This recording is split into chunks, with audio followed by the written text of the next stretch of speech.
Quelle est la situation du jour? Alors je voudrais rappeler que nous, Donner la main dans le soin, on a été alertés par une personne qui vous connaît, qui vous suit, Sarah et Boyd, et qui a été émue de voir que votre situation ne bouge pas. Et nous, quand on nous donne l'alerte, on se doit de déployer l'énergie du cœur. On n'est pas là pour commenter le dossier administratif de ce couple, pour X bonnes ou mauvaises raisons s'est vu enlever un peu de façon autoritaire leur bébé en début d'année à Lyon.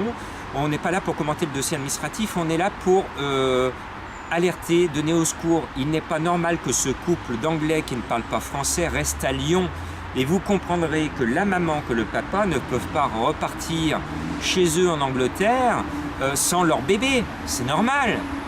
Donc nous, ce que l'on veut, et on a alerté l'ambassade de Grande-Bretagne à Paris, le consulat qui est à Marseille, on demande aux autorités britanniques et aux autorités françaises de travailler sur leur dossier pour les rapatrier au plus vite avec leur bébé.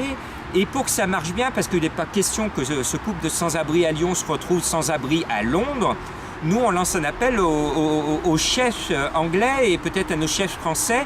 Il faut que Boyd, qui est chef de cuisine, puisse trouver un boulot en Angleterre, n'importe où en Angleterre, pour avoir un travail qui l'attend. S'il y a un travail, il y aura un logement pour toute la petite famille, même le petit toutou qui est à mes pieds.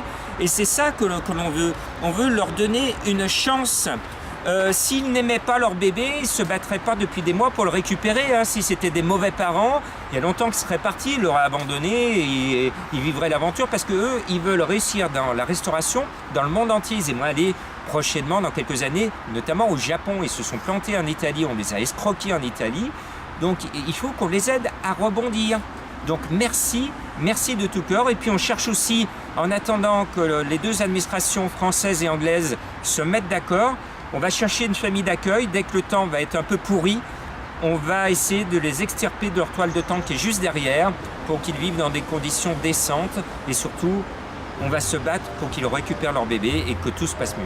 Voilà.